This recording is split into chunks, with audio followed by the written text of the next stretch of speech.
Vocês já sabem sobre teste de caixa preta, teste de caixa branca, vocês sabem a diferença, sabem o que significa, para que serve? Porque eu quero saber também qual é o quão profundo vocês entendem desse tipo de conceito, porque eles são conceitos assim, sobre teste de software, né, o teste de caixa branca, caixa preta, são conceitos super básicos. E quando eu digo básico, não tô falando só que ele é simples, né? Mas eu tô falando que ele é a base ali de qualidade de testes, né? Obviamente, não tô falando aqui que só teste caixa branca, caixa preta são a base, mas eles fazem muito parte da base. Então, se você quiser entender mais até sobre isso, você vai poder ver um pouco mais sobre teste caixa branca, caixa preta, até mesmo em documentos como sílabos do CTFL, e, obviamente, nos conteúdos que eu trago aqui sempre, tá bom? Ó, inclusive, o Júnior falou aqui, esses testes são difíceis? Não, nem um pouco difíceis, cara. Na verdade, testes de caixa branca e caixa preta, eles só são uma definição. E galera, por que a gente tem tanto nome, né, dentro da área de qualidade? Por que a gente fala tanto nome, às vezes, dentro da área de TI? Por que sempre tem uma definição, um nome de metodologia, uma forma que você tem que chamar certos tipos de testes? Justamente porque ter um dicionário comum dentro da área de qualidade, da área de tecnologia, é importante para que a comunicação seja feita mais simples. Isso é tão importante, tá, galera? Que, por exemplo, isso foi uma das discussões que eu tive com a head de qualidade da empresa que eu estou trabalhando agora. Ela estava me mostrando uns dados, né, dos times, como que estava funcionando, né, qual que era a velocidade de cada time que a gente tinha ali dentro da empresa. E ela falou assim, que ela via muito problema de comunicação, justamente porque os QAs, às vezes, eles trocavam alguns tipos de termos. Então, às vezes, você vai falar ali sobre, por exemplo, testes regressivos. Um QA ele faz de um jeito num time e outro QA faz de um jeito no outro time. E quando eles vão se conversar, isso é um problema. Então, um dos projetos que a minha head ela trouxe para a empresa, né, uma das iniciativas que a head trouxe para a empresa inteira, né, para todos os times de qualidade trabalharem, era essa parte aí de comunicação. E por que essa parte de comunicação? Ela queria trazer documentos, e não só documentos, cultura, para dentro dos times, para garantir que os QAs estavam sempre falando a mesma língua. E isso incluía também um dicionário.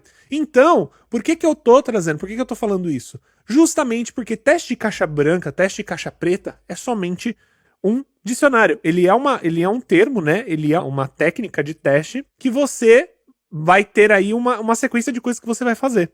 E é só isso, tá? Não é nada demais. Ele é só uma definição, basicamente, tá bom? Então, entendam que só são termos, só são definições, tá bom? Ó, o João falou aqui, boa noite, Mene, testes de API, se enquadra no teste de caixa branca? João, cara, eu tive essa dúvida também, e na verdade não. O que acontece, tá? A API já é uma aplicação. A API, ela é uma interface de uma aplicação, literalmente isso. E tem projeto que é só API. Então, por exemplo, eu tenho 3 times que eu tô cuidando hoje. Os 3 times, eles têm projeto, eles são diferentes, muito diferentes um do outro. E um deles é somente API, eu só testo back-end, tá? Basicamente. Tem uma coisinha ou outra ali que é front-end, mas é muito pontual. E o que acontece? Por causa disso, eu fui pesquisar, né, pra ver se eu tava fazendo teste de caixa preta ou caixa branca. Porque eu pensei assim, poxa, tudo bem, eu tô mexendo na API, eu tô fazendo teste na API, mas eu não tenho acesso ao código. Não faço ideia de como que o código tá tratando esses dados, tá pegando os dados que eu tô enviando e tá cuidando. Óbvio, eu tenho uma ideia, né, porque eu consigo ver como que a API responde, mas eu não sei dizer, eu não tô vendo código. Então, como eu não estou vendo código, não são testes de caixa branca, tá certo? É muito legal essa pergunta e quase ninguém, tipo, pensa sobre isso. Inclusive, quando eu parei pra pensar sobre isso, eu falei assim, nossa, como que eu nunca parei pra pensar sobre isso? E aí, e os testes de acessibilidade?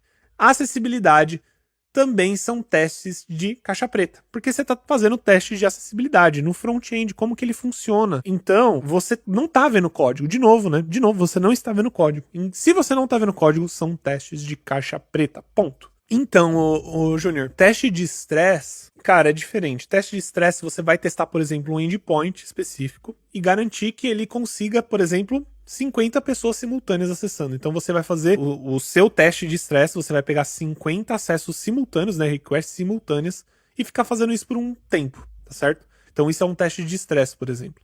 E é diferente também. Apesar de parecer meio parecido algumas coisas, o teste de estresse ele quer ver se, por exemplo, 50 requests o seu sistema aguenta ou se ele vai cair, tá bom? Então vê se sua infraestrutura é suficiente para isso.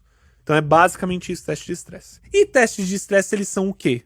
Testes caixa preta ou testes de caixa branca? Eles são testes de caixa preta, porque você vai estar batendo numa API e aí você tá mandando dados para aquela API sem parar, batendo request sem parar, e é um teste de caixa preta, você não tem acesso novamente ao código.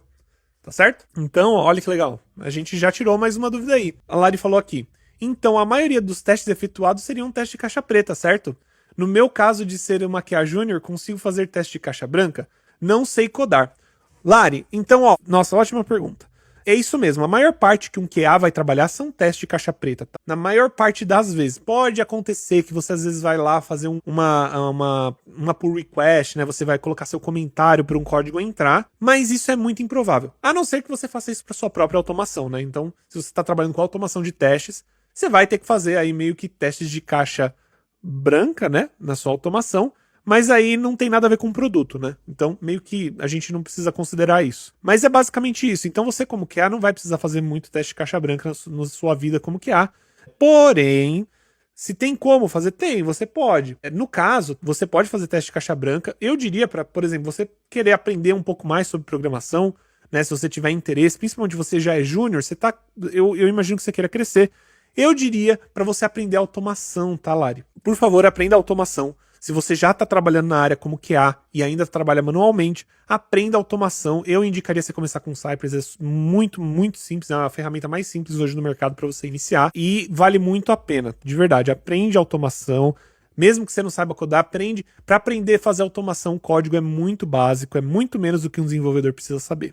Então, corre atrás, porque isso muda a sua carreira, tá bom? A Andressa falou aqui, a automação entra como teste de caixa branca? Não, a automação é teste de caixa preta. A não ser que sejam testes automatizados, testes unitários, né? Testes unitários são testes de caixa branca, porque eles estão testando unitariamente o código.